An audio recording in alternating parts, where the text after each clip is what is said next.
Thank you, Chris, and thank you to DLP for the invitation to start a conversation. I'm sort of a poor man's Tony Jones, I think, and we'll start with people on the panel, but then open up for questions and contributions from the floor. I lasted a year with Oxfam, just so you know about independent spirits. Sometimes you can change institutions and sometimes you can't. And today we want to talk about regional institutions. Anna spoke about Vanuatu as a case study, but across the Pacific there's enormous dynamism, and the institutions that exist, the regional intergovernment and non-government institutions that exist to address those changes, are under stress.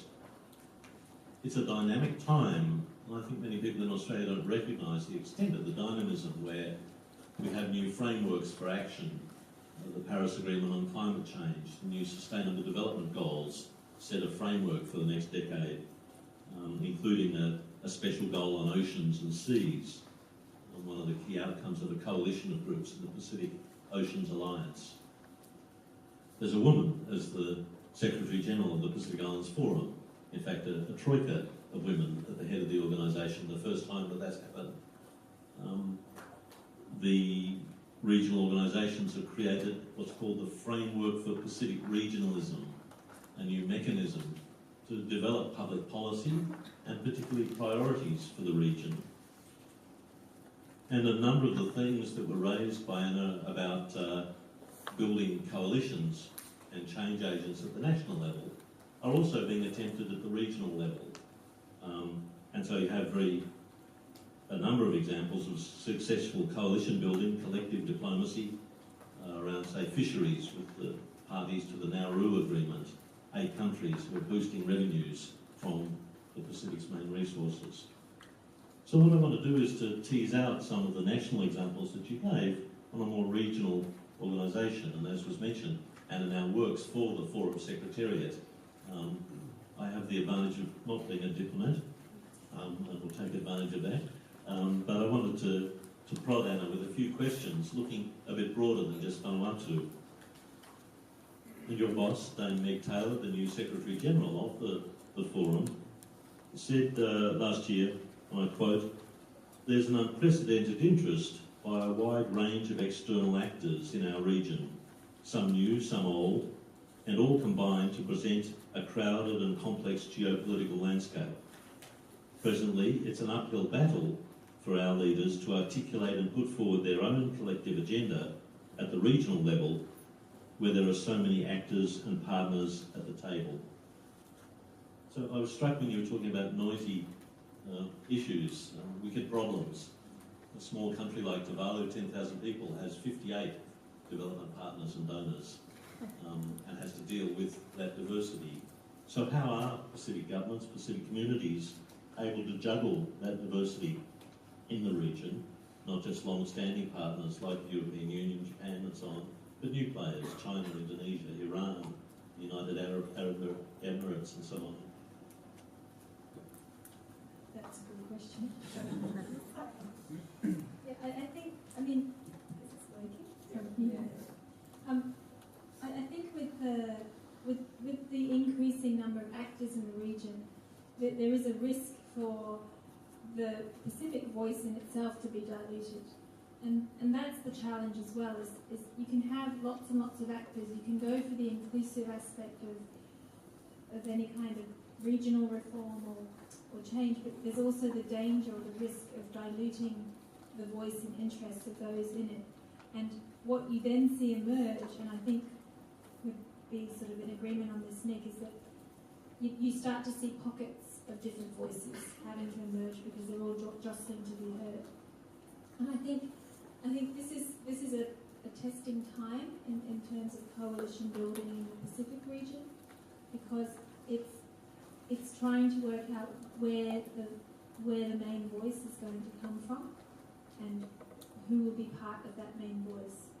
And I think that there's you talk about a new kind of a new framework for the region. It's about introducing a new kind of political settlement for regionalism, and it is actually, I think, early days to see where we are with that one, but it is that process of looking at the different voices that are emerging and trying to understand where the sphere of influence is going to come from.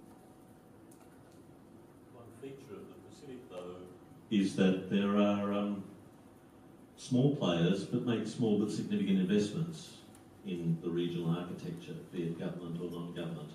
So you have a country like the United Arab Emirates funding particular initiatives. You might have Indonesia joining regional organisations like the Melanesian Spearhead Group. You may have environment organisations, large green multinationals who become donors in their own right. Conservation International, for example, funds your organisation for work on the oceans. So not governments, but NGOs may become players given the small size and scale of the Pacific. Do you find, though, there's an understanding in the Pacific about the drivers and agendas of those different players? Or are people happy to take the money and run? Well, yeah, I think this comes back to the point I was making in the address, and that, you know, that understanding of incentives and the agendas behind it needs to certainly be fleshed out a lot more. And I think related to it, though, is also the approach that's taken and how different countries and organisations respond to them. Because I think we've gone for quite a number of years taking a particular approach to regionalism. And you can relate that as well to how we might pursue development. There's particular models that you use, international models. And with regionalism, we've focused on a particular approach, and Greg Fry's book, The New Pacific Diplomacy, covers this really well. And I think now we're at a stage where it's saying, well, there needs to be a different model, and there needs to be a different approach. And even though we haven't reached settlement on what that approach is, it's a reminder that we actually need to do a lot more work collectively in the region, particularly for those that are, you know, of the region, to be looking into how to navigate that. And I think who actually assists in that process is the biggest question, because you can always relate it back to development as well. And, you know, who has the influence and who can influence the space to help us find that settlement is going to be, I think, the big focus for the next few years. Do you find that government and NGO partners are as transparent about their own agendas as is needed? Because I think it's a significant element where countries that are willing to ally with Pacific governments on some issues have other agendas. For example, the European Union has been a champion of trying to build an alliance with the Pacific on climate change, yet there are other agendas around fishing that Pacific governments may be more suspicious of. And I could give other examples, Indonesia, for example, on West Papua and so on. There are many players who come to give engagement and support, yet they come with their own baggage. And how transparent do you think Pacific governments find that diversity at the moment? Well, I think there's certainly not a lot of transparency in relation to that. And again, it's like, well, how do you find the way to understand those agendas and incentives? And I think also that with the different actors, and particularly, let's say, for example, Mick has mentioned that there's a lot of INGOs now really influencing quite a lot of the politics around fish, for example, or conservation in the Pacific region. And in a way, and if you just think back to sort of those aspects of the political settlements framework and thinking about how they're building their credibility in the process, in a way they've got a lot more to lose if they don't be much, engage as these political animals. And I think, there's been a bit of, I'm trying to be diplomatic. Right now, I'm going to choose my words carefully. I think there's been a little bit of complacency in terms of, I am going back to that point about how there is there's a particular structure, an institutional arrangement, there's confidence that that's going to remain, you know, as long as it needs to remain. But clearly, the actors that are jostling to come in, they need to be even more political in their lobbying for recognition and influence, in a way that now the sort of traditional actors have to go back to the drawing board and be the same sort of political lobbyists in finding the settlement that they seek. And I think we're at that stage where, and it goes to the point I've made around how you have a space to find convergence in the narrative, and that's what we're looking for at the regional level. And some actors are really working hard to build that credibility. Others are going to have to work a little bit harder to either maintain their credibility or rebadge their credibility. And that's the challenge that I see. And I think when you talk about NGOs coming in and how transparent they might be in that, I mean, then the onus is on those of us who work in this space to do that homework and really, not just in an intellectual exercise of let's map those incentives and interests, but as I also said in the address, it's about being the political broker as well in the process. Civil society, non-state actors, NGOs are a significant player in the Pacific, and yet how much do the templates that often drive donor agencies about engaging and involving civil society, these drivers for change, actually mesh with the lived cultural experience in the Pacific? I throw it out that there's in some ways a sort of dichotomy between state and civil society in a way that a lot of technocratic donor activity is framed, and that donors often move to support civil society when they can't work with government. One thinks of the Fiji situation, for example, in post-coup Fiji, where it's been difficult for government relations. There's been a focus on working with non-government actors.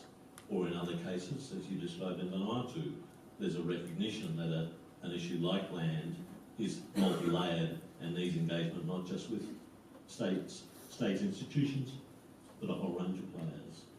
But does that dichotomy of state and civil society actually work? I think in Vanuatu, the Malwatu Maori, the Council of Chiefs, has a role in the state. It has constitutional responsibilities in a whole range of areas, and yet it is chiefs and who are engaged with their community. So are these boundaries relevant for the Pacific? I think they are problematic, because, and it comes back to this issue of who's doing the framing. So I know, say in the development space, you need to talk about non-state actors in the state, and you categorise the various actors in a particular way. In the Pacific context, where it's a lot more fluid, that kind of framing has to adapt and be flexible to reflect not just the power dynamics that are there and the structures. So as you say, for example, the chiefs in Vanuatu have multiple roles to play within state and society, and recognition of that structure completely changes the tenor of any kind of development intervention, which it did for the land situation. So yeah, I think we have to go back to the source of framing, because the power in the labelling is also going to determine, well, who's really influencing the outcome. And I could sort of be provocative back, since I've made it very interesting for you all. But so, for example, the EU has a very big program in the Pacific, and a big part of it is to support non-state actors, which is great for NGOs and things like that. The question we always have to ask is, well, non-state actors, and who do they represent, and how does that come through? And I just use that as an example to say, well, you know, sometimes are we defining it in terms of who's financing it and their agenda, or do we define it in terms of how it would resonate for what will actually gain traction and what we're trying to do on the ground? And I think that's the awareness that we have to have, but also from a donor side, if you like, the flexibility to acknowledge the different contexts in which they operate. And I think that there's also boundaries about what outside agents will fund. I worked many years ago for a regional NGO organisation working on Indigenous rights and decolonisation issues. Donors were happy to fund our work on gender. They weren't happy to fund our work on decolonisation. to the EU. For some reason, the French weren't going to fund our work in Catalonia. So I think that one of the features of outsiders coming into the Pacific has always been that they bring cargo with them, and that can upset equilibrium and create dynamics back to the days of King Whakambau and getting the guns and the others not getting the guns in the conflict. Bringing information, resources, technical assistance, people can shift the balance of forces in significant ways. If people are happy with that, that's fine, but there are often resistance to that.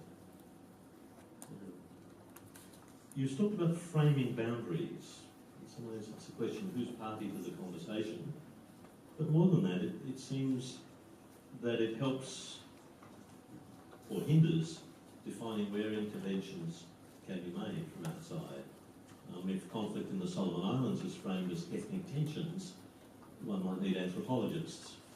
But if the drivers of change may be the Asian economic crisis or the El Nino drought in 1998 that may have triggered social conflict and armed violence, you may be looking at other areas, then you may need economists or environmentalists rather than anthropologists. So for me, it's not just about who's involved, but looking at what are the drivers. Do most donors, development partners, NGOs invest enough in that sort of cultural analysis? I think we need to do more. And this is where I think that investing in that framing and understanding of that is so important, because how it has a bearing on those who are going to have to live with the change themselves, and if they accept it and can mobilise around it. I know, I don't want to preempt, I think, Benedict Russo's talk later, but she's going to talk about gender in Vanuatu and some of that framing around that, and I think, I'll stop there, I don't want to finish. I might open up to the audience. We've got a little bit of time before morning tea. I wondered if people would like to make a comment, ask a question. Thanks Anna, for a great talk. I was interested in the idea of safe fails and our appetite for risk, because from a development perspective, organisations coming from which countries can afford to fail. But what we're saying is that some very vulnerable people are being asked to take risks, and how do we support those risks and support those people if we do fail? Thank you for that question. I'm saying it's a hard question, because it's sort of like, well, what's the trade-off? Is the opportunity for something that's really going to make a big difference greater than the risk that you're asking people to take? And it comes back to, I think, who you're asking to test or to test out the idea. Obviously, it would depend on the context, but there might be various groups that have a bit more of a buffer or a bit more to absorb in that in the failure. But I think coming to development agencies in terms of creating the space, the safe fail, obviously it's all scaled against a kind of do no harm kind of principle. So it's not just an experimental. There's built enough sort of mobilisation behind at least an idea. But I think that also raises a question for others to discuss now or over the course of the day as well. Chris talked about positive deviant and then the process of positive deviance. And when we create these safe spaces to try out different ideas, it varies if you've got a collective group of people you're trying it out with versus a single person's idea that they're trying to prosecute and take forward. And I think that's just the interesting dynamic of it, and there's no easy answer, but just things to think about as we go through. I could add a comment to that. I think it's also about looking at our practice as people from outside the region, as well as the internal structures. I've been doing a lot of work on climate financing in recent years, and looking at things like donors having joint missions to get the EU and AusAid, and the NZ and the UN and so on, all to go on one mission to Tavala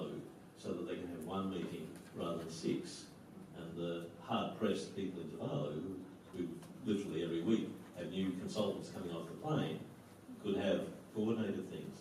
But that involves changes in timing and practice at this end rather than the other end. And I think that, frankly, there's a lack of appetite for that creativity in the donor community, I would argue, as a major problem for the Pacific, just because of the small scale of some of the societies. If you fly into Niue, there's one flight a week, so you're there for the week. And that determines your meeting schedules and the work of the public servants who have to wait for next week's flight for the next bunch of consultants to come off the plane. So I think the logistics in the area are an important part of that work. Thank you. I'm George, I'm from PNG. That was a good presentation, I enjoyed that. Positive deviance, I guess, is prescribed through the lenses of people having a choice, and where there's no choice, some of us have to be deviant to make a change. In some countries, I think in most specific countries, it's fair to say, positive deviance is a norm. Depends on where you're looking at and how you define it, and from the perspectives you look at. We need to do things differently in order to make the changes we need in our respective communities. But what I want to actually say is donor funds and all that. I ascribe to believe that when donor funding ceases is when we will start to develop. And that is something I wish the Pacific Island Forum or the Secretariat, I think that should be the main agenda they should be driving. Because what we need, we don't need donor money, because that's all failed. I mean, it's failed. I worked for OSAID for about 8 years. And all the reports that we've always published were like, things weren't just reading right. So, what I like to pose for and then the team there in Fiji is that could we look at ways in which we will eventually have our economies not dependent on donor funding? Thank you, George. And I'll just share, for those who are not as familiar with the Pacific, in the past year, there's actually been an effort to try and reorganise, if you like, the arrangements of regional decision-making around resources for the region. And at the moment, we're looking into, Pacific Islands Forum Secretariat is leading some analysis around governance and financing options for the Pacific region. And it's really, at the heart of this is really self-determination. And it's about the region regaining power over the allocation of resources within the region to the agenda of the Pacific Basin region. Now, we're still not there yet, that's why we've only just started the study, but that's the intent. But really it's about, I think for some countries, and there's been a number of World Bank and other kinds of studies done, particularly the smaller economies, where ODA is still going to be significant for some time yet. For the bigger countries like Papua New Guinea, Solomon Islands, Fiji, there's perhaps a bit more of a chance, but still the window for ODA is still open. So I just say that just to give a picture. I don't think ODA and foreign finance is going to go away anytime soon. But knowing that it's still there, the countries are particularly keen to be more in control of how that funding is used and what agenda it is supporting. So, for example, what Nick was saying around the way different agencies, donor agencies, might frame the way that they choose to work in the Pacific. Well, the region is now trying to find a way to I guess, basically turn it on its head and say, if you want to come and work in this region, these are what we want you to work on, and get behind, what the forum leaders and others have said, as opposed to having pockets of different conditionality applied to it. So just in response, yes, there's certainly some work being tried, going ahead to do that, but there's also the reality that ODA and development sort of assistance from donors is still going to be quite an important part of the landscape in the Pacific for a number of years to come. I could just add quickly, I think that there are some significant shifts at the moment, partly driven by Fiji's exclusion from the forum in recent years, and although it's reintegrating, it's been a period that's seen some significant changes. So you've had initiatives like the parties to the Nauru Agreement, where basically the Pacific's trying to get more revenues from the tuna that's taken from their exclusive economic zones. That's quadrupled in recent years since PNA was created. So rather than rely on aid to get better terms of trade for natural resources. There's also a lot more, to use the jargon, South-South cooperation. And one of the fundamental paradigm shifts we're seeing in the Pacific that I don't think people in Australia have realised is that Pacific governments are more eager to work with a whole range of players in the developing world than a decade or two ago.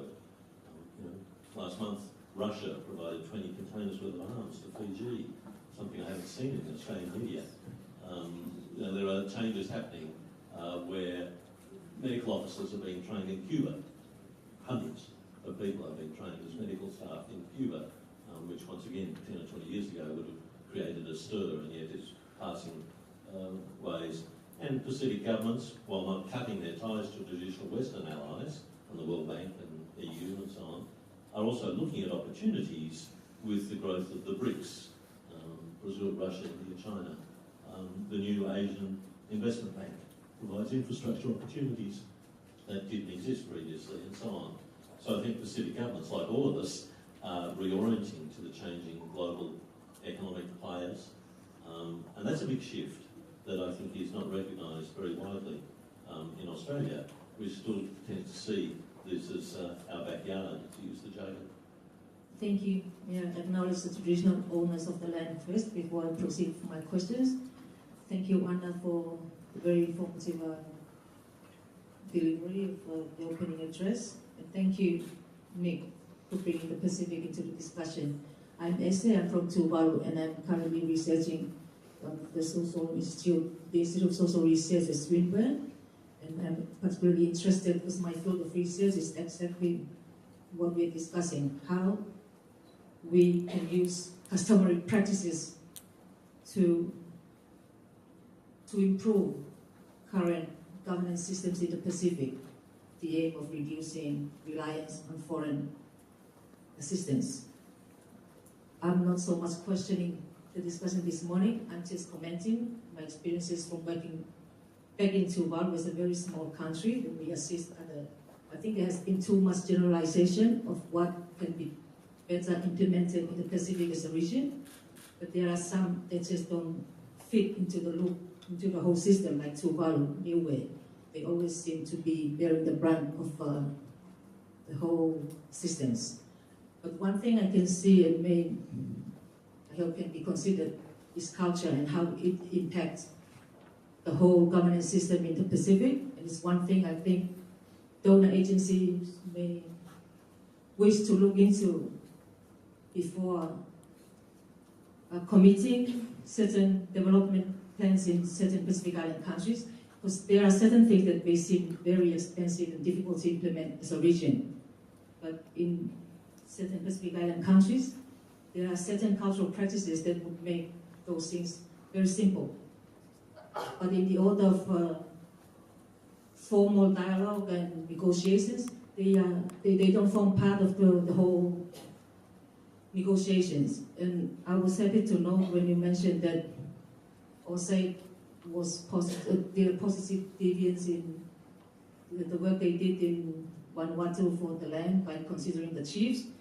But for me, the way I observe it, in certain places where culture plays a very important role, I think the first thing that most development partners should acknowledge when they come in is to acknowledge the positive impact that those institutions can do, instead of continuing with the established governance systems that are all part of this, what I consider the interview system or the Westminster system that's currently being practiced in the Pacific. Thank you very much. Thank you for your comment, because it struck something that I wanted to share, and this is around the practice that resonates. So with development agencies, there's a particular, each development agency is different, acknowledge that, and they have their own organisational culture or way of doing things and engaging. And I think what you were saying that struck something with me was particularly when we're thinking in the Pacific regional context, and there's sort of plethora of new emerging actors as well. And it really, again, it comes down to human agency and the style of the way they engage. So some of the South-South cooperation that you're talking about, Nick, there's a particular style of again, I'm trying to get the right words, but a kind of training of, we'll give you some training programs, you get to come and see our country, and that's sort of a way that people like to engage on that very personal exchange sort of route that some other actors have moved on from and don't necessarily invest the same effort in the people-to-people exchange. So, for example, in my work at the moment, and I do a lot of the negotiations for the forum bloc with the external partners, a lot of the less traditional players to the region have so much emphasis on people-to-people exchange. And that's the one that's getting the traction with the countries in the Pacific.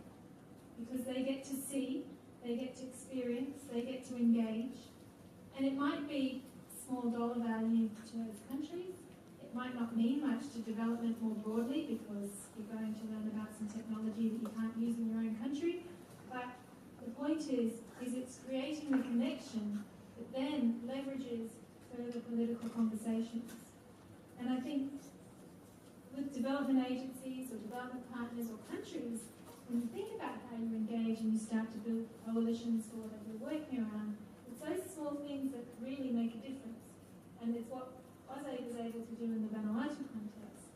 But again, in the regional context, they're the ones that are having a bit more room for discussion with the countries. So just as a reminder to think about as we go through the day, how the way in which these agencies engage can really have a bearing.